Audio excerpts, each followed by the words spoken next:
میں نے دم دینا تھا، مجھے پتہ نہیں تھا بکرا دینا ہے یا بکری دینی ہے، جو کچھ دے دیا وہ ٹھیک ہے، بکری دو یا بکرا دو، دمبا ہو یا دمبی ہو، سب جائز ہے۔ ہماری قوم بھی عجیب ہے، یعنی تحقیق کرے تو بکرے بکری میں بھی ان کو جھگڑا ہے، اور نہ کریں تو کعبۃ اللہ میں بوسے بھی دے رہے ہیں، داڑھی بھی منڈوا رہے ہیں، ماشاءاللہ۔ انا للہ و انا الیہ راجعون۔ یعنی خود سوچو، جب تم عقیدہ بھی یہ رکھتے ہو کہ حضور ہر جگہ حاضر ناظر ہیں، عالم الغیب ہیں، تو پھر داڑھی منڈا کے جاؤ گے تاکہ حضور اچھی طرح دیکھ لیں گے یہی میرا امتی ہے۔ انا للہ و انا الیہ۔ اللہ کے بندے تمہاری مرضی ہے۔ دیکھو نا، سکھ جو ہیں ان کو تو تمہارے نبی کی حدیث نہیں بھی، ان کو تو گرو نانک کی شکل بھی نہیں نا، وہ تو آج تک بال نہیں کٹاتے، بلکہ وہ تو بالکل بال نہیں کٹاتے پورے بدن کے، اتنی بڑی بڑی داڑیاں ہوئی۔ ایک دفعہ بڑا پرانا قصہ ہے، جدے میں ایک لطیفہ ہوا، مغرب کی نماز کھڑی ہوئی تو سامنے ایک سکھ آ رہا تھا، اس نے وہ پگڑی باندھتے ہیں نا، یہ تو تم نے سنت حضور کی چھوڑ رکھی ہے نا، تم نے تو ہیڈ پہننا ہے، یہ پی کیپ پہننی ہے، اور وہ بھی الٹی ٹیڑھی کر کے پہننی ہے تاکہ صحیح انگریز کی نسل نظر آئے۔ انہوں نے اپنی پگڑی نہیں چھوڑی، ان کے 5 کاف جو ہیں نا بڑے مشہور ہیں۔ تو بہرحال وہ جو دیکھا، عربی کھڑے تھے سب بنا، انہوں نے دیکھا اتنی بڑی داڑھی ہے، بال ہیں، پگڑی ہے، انہوں نے پکڑا، شیخ شیخ نماز پڑھے، وہ کہے انا سکھ، میں سکھ ہوں، ہوگا شیخ شیخ ماشاءاللہ آ گیا ہو۔ آخر کسی دوسرے آدمی نے عربی میں سمجھا یہ کافر ہے، یہ سکھ ہے، یہ شیخ نہیں ہے، اسی لیے تو غریب کہہ رہا ہے کہ انا سکھ، تو آپ کہتے ہیں انا شیخ۔ ایسا وظیفہ بتائیں کہ میں لوگوں پر دم کر دوں اور وہ لوگ ٹھیک ہو جائیں، پر پیسے جو لوگے وہ مجھے کتنا دو گے؟ یعنی اب باقی یہی کام رہ گیا میرا۔ اللہ کے بندے قرآن پڑھو، دم کرو، فاتحہ پڑھو، دم کرو۔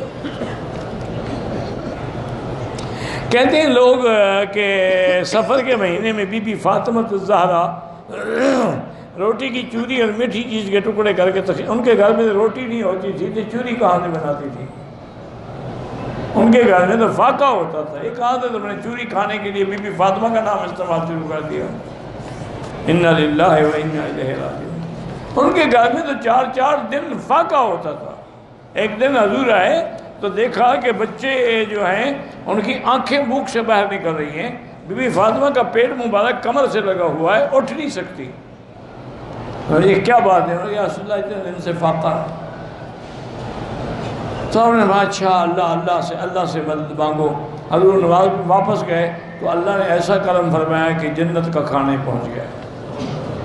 وہ چوریاں نہیں بناتے تھے جناب، یہ چوریاں وہی بناتے ہیں جو چوری کرتے ہیں۔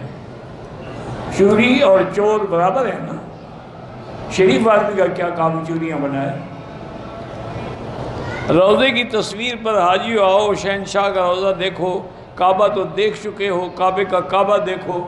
تو حضور یعنی کعبے کی طرف رخ کر کے نماز نہیں پڑھتے تھے، چونکہ جب خود مدینہ کعبے کا کعبہ ہے تو ادھر رخ کرنے کی کیا ضرورت تھی؟ ایسے جھوٹے ایسے اشعار بناتے ہیں جو شرک اور کفر ہیں۔ اللہ کے بندے، حضور کا کعبہ بھی یہی کعبہ ہے، حضور تو روتے ہوئے گئے اور فرمایا کہ واللہ لو ما اخرجت، اے کعبہ اگر میری قوم مجھے نہ نکالتی میں تجھے کبھی چھوڑ کے نہ جاتا۔ کہتے ہیں جی ایک بکری کا بچہ پیدا ہوا، بکری کے بچے کی ماں مر گئی، وہ کتی کا دودھ پیتا رہا، کوئی فرق نہیں پڑتا۔ تم کون سا حلال پی رہے ہو کہ اس نے حرام پی لیا؟ نہیں، تم جو دودھ پیتے ہو بیر کا جو آتا ہے، دودھ ہے ڈبے کا، تعلیم ہے سرکار کی، یہ کون سا حلال ہے؟ آپ قسم کھا سکتے ہیں کہ پاک ہے یہ؟ اور حقیقت نہیں کہ دودھ بھی ہے یا کیا بلا ہے؟ تو اگر اس نے پی لیا کتی کا تو کیا ہے؟ چھوٹی بچی تھی، وہی بچپن میں غلطی ہو گئی اس سے، جس کی ماں مر جائے وہ کیا کرے؟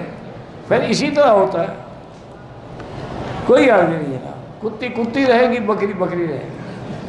جیسے تم نے کتنے حرام کھائے ہیں، حاجی بھی ہو، عمرے والے بھی ہو، ماشاءاللہ۔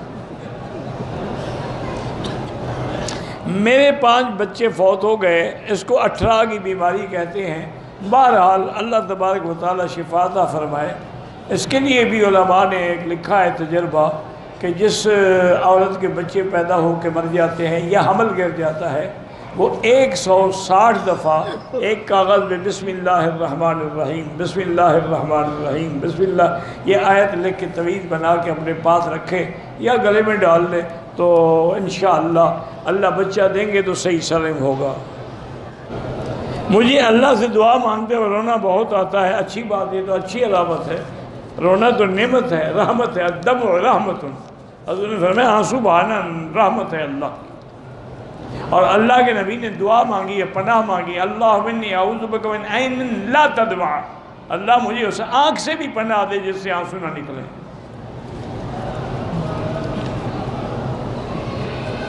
یہاں آگے عبادت اور پچھلے گناہوں کا خیال، جب توبہ کر لی، خیال کا کیا مطلب؟ خیال ہی چھوڑ دو، اللہ نے معاف کر دیا، التائب من الذنب کمن لا ذنب لہ۔